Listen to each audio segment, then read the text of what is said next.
En janvier dernier, un reportage du Devoir rapportait qu'un nombre croissant de bibliothèques scolaires prenaient le virage numérique pour devenir des carrefours de l'information.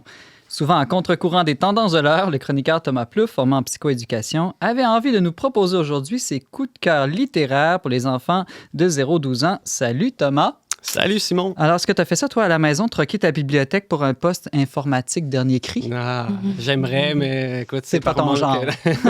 Mais remarque qu'il y a un paradoxe, par contre, hein, c'est que depuis, il y a eu une petite baisse des ventes de littérature jeunesse. C'est pendant, disons, l'épisode fort de la pandémie, mais dans la dernière année, en dépit du fait qu'on était quand même, on a été confinés et tout, là, les mesures, il y a eu un retour à la normale dans le nombre de ventes là, de littérature jeunesse. Donc, il y a une baisse au niveau du nombre de livres qui ont été édités en littérature jeunesse, mais les livres, ça se vend encore beaucoup, là, les livres jeunesse. Ah, c'est une bonne nouvelle. C'est toi qui le dis. Ça dépend toujours qu'est-ce qui est acheté, qu'est-ce qui est vendu. Ouais, c'est vrai. J'ai parfois l'impression, Thomas, quand j'entre dans une librairie, qu'il y a plus de livres pour enfants que d'enfants au Québec. Comment faire pour s'y retrouver là, dans une telle surabondance? Oui. C'est vraiment une surabondance. C'est très, très dur de s'y retrouver.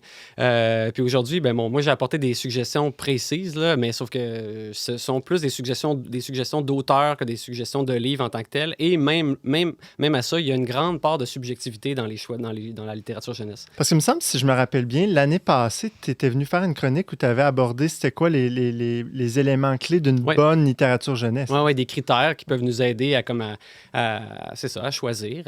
Puis je pense, à mon avis, là, c'est sûr qu'il y a ces critères-là que j'ai mentionnés, mais je pense qu'à mon avis, ce qui est le plus, en tout cas, le plus important là, de nos jours, c'est vraiment de constater que dans la littérature moderne, ce qui se fait de plus en plus, c'est qu'il y a une ligne mince entre le livre qui va être porteur d'une morale forte et ce qui est sain en soi, là, et le livre qui va être moralisateur, c'est-à-dire qui va tomber dans une morale que l'auteur va chercher à... Un peu plaqué, là, qu'on voit ça dans certains films aussi. On voit ça dans certains films, mais même dans la littérature jeunesse, je remarque que très, très souvent, on va tomber dans un livre moralisateur propagandiste, là, littéralement. Un livre avec des idéologies. Avec une idéologie. Puis en fait, ça, le parent, des fois, est un peu perdu parce que quand il cherche à acheter, des fois, ce livre-là, il est vendu dans la section aussi pédagogique, c'est-à-dire qu'il va porter un message, que ce soit un message écologique, que ce soit un message...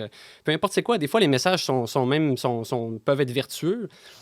Mais c'est ça ma question, Thomas. Est-ce que c'est simplement mauvais parce qu'on n'est pas d'accord avec la supposée morale ou idéologie qui est promue? Ou c'est que même si ça fait la promotion d'une idée qu'on considère positive, la manière de faire, de plaquer, d'être moralisateur, c'est ça qui est à proscrire? Et là, l'enjeu, c'est-à-dire qu'un bon auteur, c'est un auteur qui va écrire une bonne histoire. Ça, pour moi, c'est clair et net.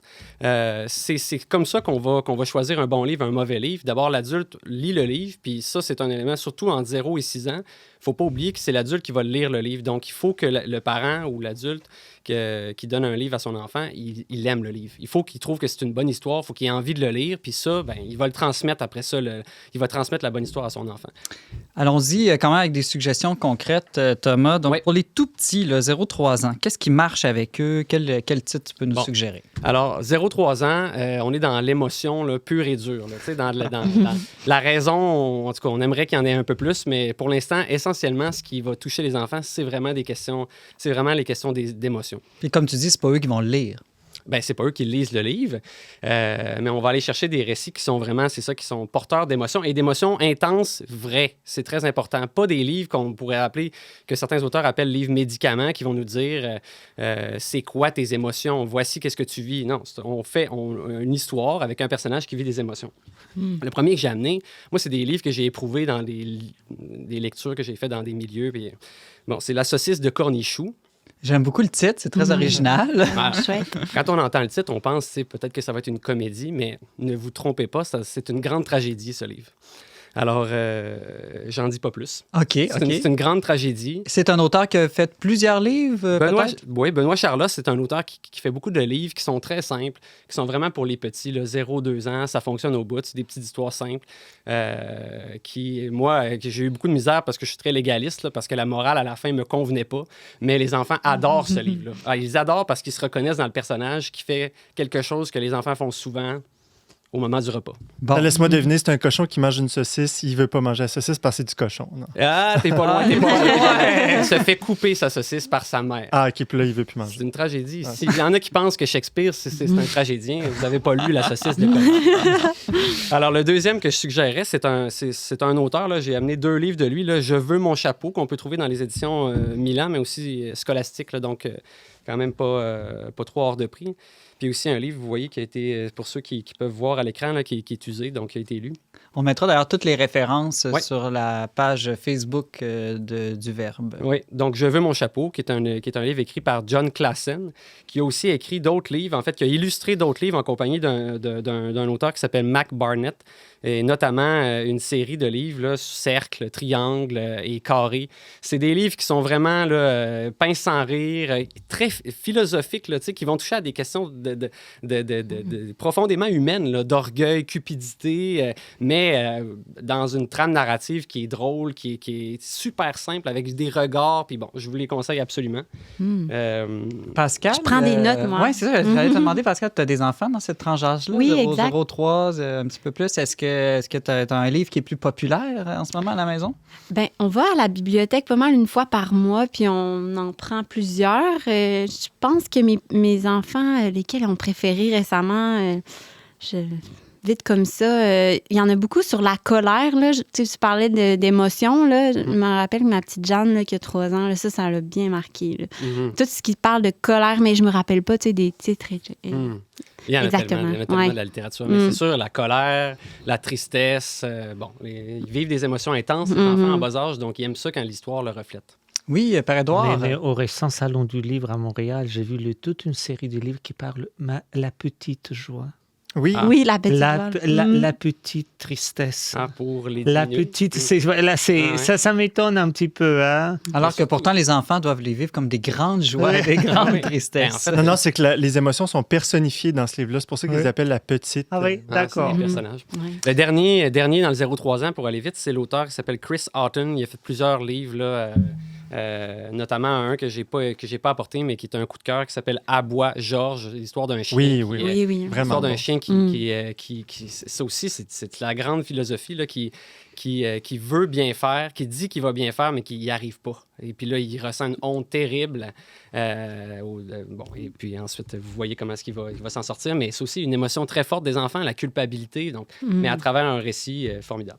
Ensuite, Thomas, si on passe une tranche d'âge un peu au-dessus, là, 3-6 ans, donc un peu avant de commencer l'école primaire, qu'est-ce Ouais. que, en rafale, là, tu pourrais nous suggérer? Oui, bien 3-6 ans, en fait, là, on commence à entrer de plus en plus dans le récit. Moi, c'est déjà, on l'était, mais je pense que c'est toujours, on rentre de plus en plus dans le récit. Moi, je suggère toujours d'aller vers les contes classiques. Puis Perrault, par exemple. Perrault, Grimm, les contes classiques, là, il y en a plusieurs. Anderson. Mhm. Oui, Anderson aussi. Bon, celui-là, c'en est une édition qui a été refaite récemment.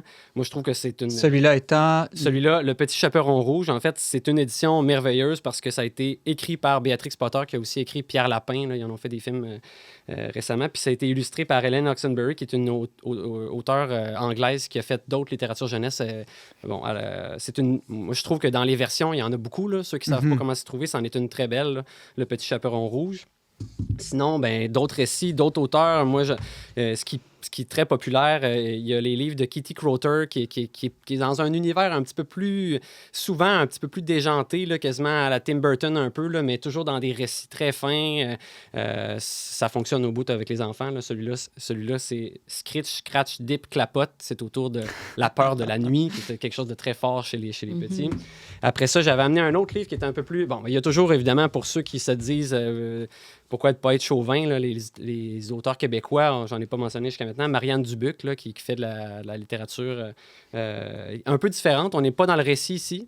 C'est vraiment un livre d'observation, mais ça fonctionne au bout aussi pour les OK. enfants. C'est quoi un livre d'observation? Explique-moi. Un livre d'observation, il y a une histoire, mais essentiellement, à chaque page, il y a des détails qui changent. Donc, le texte est assez réduit, mais par contre, les illustrations parlent presque plus que le texte. Donc, l'enfant doit vraiment... C'est un jeu en soi. Là. Il va l'observer plusieurs fois, puis à chaque fois qu'il l'observe, qu'il regarde le livre, il voit de nouvelles choses, toute une histoire. Il y a plusieurs histoires en parallèle qui se passent dans l'illustration. C'est des très beaux livres. Marianne Dubuc Généralement, c'est assez des valeurs sûres. Puis sinon, un dernier plus osé aussi pour ceux qui aiment les livres de littérature jeunesse artistique, dans une dimension plus artistique. Les livres de Anthony Brown. Ici, c'est toute sa série autour de Marcel, qui est un jeune, un petit gorille. Donc là, tu as apporté aujourd'hui Marcel le rêveur. Oui, Marcel le rêveur, mais il existe aussi Marcel et Hugo, Marcel la mauviette, Marcel, il se passe plein de choses dans sa vie, Marcel. Puis pour ceux qui peuvent le voir à l'écran, ben, ce sont des livres qui sont très artistiques, où il va faire beaucoup de références à des grands auteurs, là, puis qui s'apparentent, moi, je trouve, beaucoup à du Salvador Dali, là, souvent dans ses œuvres. Là. C'est intéressant Magritte, parce que le parent trouve son compte aussi. Oui, c'est ça. Il y a des références. Puis c'est un livre-jeu. C'est important que le parent trouve son compte, j'imagine aussi, pour qu'il y ait justement un moment relationnel fort entre les deux. Donc, si c'est très ennuyant pour le parent ou pour l'enfant, il n'y aura pas cette magie qui est peut-être même le plus important, au fond, dans le moment où on lit l'histoire à l'enfant. Moi, je le dis à ma fille des fois, non, pas ça, c'est plate, ça ne me tente pas. Ou quand on va à la bibliothèque, c'est moi qui choisis les livres. Oui, c'est important. Puis en fait, c'est pour ça qu'il y a une grande part de subjectivité dans les choix. Puis oui, c'est important que le parent aime les livres. Puis c'est important aussi que le parent soit soucieux de ne pas donner n'importe quoi à ses enfants. Tu sais, moi, je trouve que le parallèle de Charlotte Mason est essentiel. Là. J'en avais parlé la dernière fois, mais un livre, c'est comme de la nourriture. Tu sais, on ne va pas donner... Mais c'est-à-dire, on mange parfois du fast-food. C'est bon, mais on sait très bien que pour le corps, à long terme, c'est pas bon. Les livres, c'est un peu similaire pour élever l'esprit, mais ça prend de la bonne nourriture pour l'âme. Fait qu'un livre de Barbie, de temps en temps, mais pas trop ça. Ben, je veux dire, l'enfant peut... C'est-à-dire, il faut se méfier de ce que l'enfant... de ce qui attire l'enfant. Des fois, on va dire, ah oui, mais... Les licornes, etc. Il est attiré vers ce livre-là, oui, mais sauf que, tu sais, si on a le discernement comme adulte de voir qu'il n'y a pas de profondeur au récit, que, ben... On va pas lui acheter un 12e livre de Pat Patrouille ou de Star Wars. Là. Ben, on peut aussi juste ne pas en acheter du tout puis acheter des récits. C'est-à-dire, ça élève l'âme. Alors que les histoires de Pat Patrouille, souvent, sont assez réductrices, là, sont assez simples. Bon, ça amène pas beaucoup dans la... Fait que c'est ça. Pascal Bélanger? Qu'est-ce que tu penses, Thomas, des livres plus informatifs là, sur les chats? Oui. Ben, en fait, les documentaires, en fait. Oui, exactement.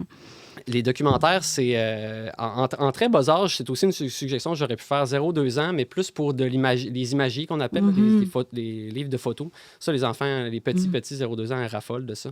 Par après, ben c'est merveilleux aussi, les documentaires. Ils viennent compléter les récits, en fait. Tu as les récits, puis après ça, puis les documentaires, c'est un monde à part là, en librairie. Là, il y en a... j'en ai un tantôt pour les plus vieux là, que je pourrais vous présenter. Là. Puis il existe même des fois des mélanges des deux. Oui. Souvent, ça intéresse beaucoup les garçons, je trouve, les livres documentaires. Là. Tout à fait. Ouais. On n'aura pas le temps de passer à travers toutes les suggestions que tu as apportées, Thomas, mais quand même, pour les 6-9 ans, là, quand ils commencent à lire, là, j'imagine qu'on entre dans un nouvel univers. Ben c'est ça, là, on tombe dans du petit roman. Puis, tu sais, je peux passer très rapidement. Là, moi, pour les petits romans, je suggérerais là, d'aller vers du Roald Dahl, là, qui a écrit, entre autres, Charlie et la chocolaterie, Le bon gros géant. Bon, c'est des classiques qui ont été faits en film. Donc, peut-être ça peut susciter un intérêt pour l'enfant, s'il a déjà vu le film, peut-être d'aller vers le livre. Ou une motivation... S'il y a un film par après, tu lis le livre, puis après ça, il va voir le film. Il n'a pas envie de voir le film parce qu'il connaît déjà l'histoire. C'est ça. Non, mais des fois, ça fait une bonne motivation pour lire le livre.